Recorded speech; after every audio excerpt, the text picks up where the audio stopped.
안녕하세요 여러분. 오늘도 저의 오래된 노트 읽어드릴게요. 우린 각자 1인분의 인생을 책임져야 한다. 우전 없는 독립적인 삶. 공부는 마주침이다. 우리가 항상 공부해야 하는 이유는 내 생각이 틀릴 수 있다는 점 때문이다. 그러니 상대방의 얘기도 들어봐야 한다. 글을 쓴다는 것은 최후의 자유다. 시장의 언어, 회중의 언어를 이해해야 한다. 가슴에서 나온 말은 가슴으로 들어간다. 인간은 인간의 무늬, 즉 인간의 도리인 인문학이 있어야 인간일 수 있다. 인문학은 인간다움에 대한 학문이다. 인간의 무늬가 퇴색하지 않도록 하는 인간다움에 대한 탐구를 목적으로 하는 학문이다.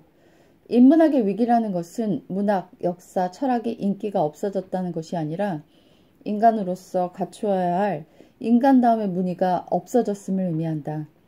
인문학은 나는 어디에 있는가, 나는 누구인가, 난 어디로 가는가의 질문에 대한 대답하는 것이 바로 인문학이다. 이어령 교수. 이 세상은 휘어져 보이는 것이 많다. 인문학은 만물의 본질을 보고자 하는 치열한 사유작용이다. 인문학은 인간다운 삶은 무엇인가, 나는 무엇인가를 탐구하는 학문이다. 흔한 것에 흔치 않은 것의 결합, 그것이 바로 창의성이다. 전부 제가 좋아하는 그런 내용들이 여기 안에 키워드로 많이 들어가 있는데요. 특별히 와닿았던 것은 우린 1인분의 인생을 책임져야 한다. 바로 이 대목이거든요. 1인분의 인생이 뭘까요? 네, 제가 1인분의 인생을 어떻게 생각하게 되었냐면요. 어떤 분의 글에서 바로 그런 내용을 봤기 때문인데요. 그분의 어머니께서 나이가 많으셨는데 매번 자기 딸을 이렇게 부르는 거예요. 그러니까는 처음에는 이렇게 좀 노약해진 어머님을 외면할 수가 없어서 매주 가고 막 한 번에 한 주에도 두 번씩 가고 그런 일들이 반복되다 보니까 결국은 자기의 삶이 없어지는 거죠. 그러면서 몹시 힘들어지는 것을 느꼈어요. 그리고서 어느 순간부터는 자기가 결단해야겠다. 엄마는 엄마의 1인분의 삶을 감당하도록 내가 엄마에게 도움을 끊어야겠다라는 차가운 결심을 하게 된 것이죠. 딸로서 이래도 되는 걸까? 엄마는 나이 들어가시는데 내년에 엄마가 안 계실지도 몰라. 이런 많은 연민의 감정들이 엄마의 삶과 자기의 삶을 분리시키지 못하는 그런 것들을 겪으면서 내적인 많은 갈등을 통해서 결국은 그런 차가운 결심을 하게 되었고요. 어머님은 흐느끼기도 하시고 힘들어 하시기도 하고 왜 안 오냐고 보채기도 하고 아이처럼 구시기도 했었는데 점점 딸이 마음의 거리를 두기 시작하니까 어머니께서 스스로 외로움의 시간을 감당하기 위해서 어떤 주민센터에 가서 뭔가를 배운다든가 스스로 능동적으로 친구를 만들려는 활동들을 하기 시작하셨다는 것이죠. 그거를 딸이 제안하거나 여러 사람들이 말할 때는 정말 이쪽 귀로 듣고 저쪽 귀로 흘리시던 분이 막상 피부로 외로움을 느끼시다 보니까 본인이 그런 활동을 시작하게 된 거예요. 결국 어머니 혼자 서기를 성공하게 된 것이고 1인분의 삶을 감당하게 된 것이죠. 결국 엄마는 엄마의 나이대에 맞는 친구들을 갖는 그런 기쁨을 누리게 되었고 딸은 또 딸대로의 삶을 살 수 있는 그러한 두 부분 다 좋아지는 그런 경험을 한 글을 읽으면서 참 우리 시대에 정말 필요한 것이 아닐까 이런 생각을 많이 했습니다. 오늘도 맘카페에 비슷한 글이 올라왔는데 친정 부모님께서 일주일에 몇 번씩 불러대고 연락도 없이 찾아오고 그런 것들을 통해 딸이 힘들어하는 그런 내용이었어요. 그분이 이 1인분의 삶에 대한 이 컬럼이나 글 혹은 제 방송을 들으면 참 좋겠다는 마음이 드는데요. 제 소망과 맞닿아서 그분이 꼭 듣게 되었으면 좋겠습니다.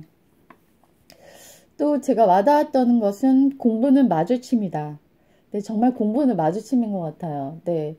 오늘은 어떤 거와 내가 마주치게 될까 하는 설레는 마음이 있고요. 어떤 부분이 내가 성장하게 될까 하는 그런 마음도 있습니다. 그래서 제 마음은 항상 기쁨으로 뛰놀고 있는 것 같아요. 또 시장의 언어, 회중의 언어를 이해해야 한다. 가슴에서 나오는 말은 가슴으로 들어간다. 제가 김남준 씨의 그런 책을 많이 좋아했었는데요. 그분이 좀 얘기하는 것들이 좀 많이 어려워요. 그리고 그분은 글을 이렇게 쉽게 쓸 생각이 자긴 전혀 없다. 이런 말을 계속 고수하면서 우리가 여러 가지에 있어서 레벨업 되듯이 지성도 레벨업 돼야 되고 스트레칭이 필요한데 왜 지성만큼은 업그레이드 될 생각이 없고 어려운 글이나 어려운 책, 딱딱한 것들을 접하려고 하지 않느냐 하는 게 그분의 의견이었는데요. 예, 그분이 말씀한 것들을 제가 듣다 보면 막 2시간 동안 집중해도 이해를 못할 때도 있고 그랬거든요. 근데 어느 순간 사람들이 그분한테 많이 돌아서는 걸 느꼈어요. 그리고 안타깝게도 이제 그분이 관련된 곳에 불이 나서 여러 가지 것들을 많이 잃어버리시는 안 좋은 경험을 하는 걸 보았거든요. 그걸 통해서 우리가 막 무겁게 쌓아온 지식들이 한순간에 날아갈 수도 있는 것들에 대한 허무함을 제가 느꼈습니다.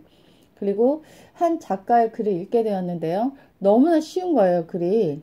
그러면서 너무너무 이해가 잘 되고 가슴으로 와닿지는 걸 제가 느꼈습니다. 그래서 저도 이제 작가의 꿈을 갖고 있잖아요. 근데 무명 작가인 제가 써야 할 방향은 바로 저런 게 아닐까. 예, 그 작가가 받은 어떠한 그 팬이 보낸 팬레터에 이런 글이 쓰여 있었대요. 저는 작가님의 글이 좋아요. 한 번도 사전을 찾아본 적이 없거든요. 네. 초등학생도 이해할 수 있는 언어로 아주 깊이 있는 울림 있는 글을 쓰셨던 작가셨던 거죠. 저는 그걸 보고서 참 시장의 언어, 대중의 언어, 회중의 언어를 사용하는 사람이 돼야겠구나 이런 생각이 들었습니다.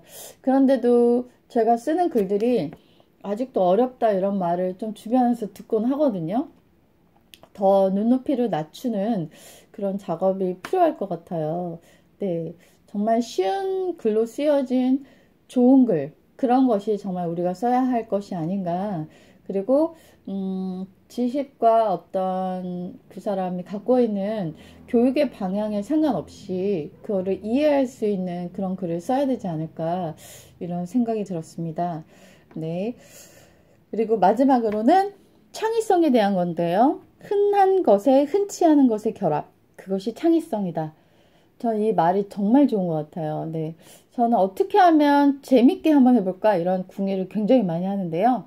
네, 사소한 관찰, 사람들의 대화, 또 여러 가지 움직임들을 통해서도 항상 놀잇감을 찾곤 하는데요. 엊그저께는 어떤 분의 이런 카톡 사진을 보다가 아이가 고무장갑을 끼고 있는 것을 보면서 아이디어를 얻어서 제가 이제 핑거 플레이 한번 해봐야겠다 이런 생각이 들었거든요. 네. 여러 가지 우리 주변에 있는 모든 것들이 우리가 하는 일들의 창의성의 소재가 될 수 있는 것 같아요. 바로 흔한 것에 흔치 않은 것의 결합이죠. 오늘도 창의력이 가득한 크리에이티브한 날 되시길 바랄게요. 안녕히 계세요.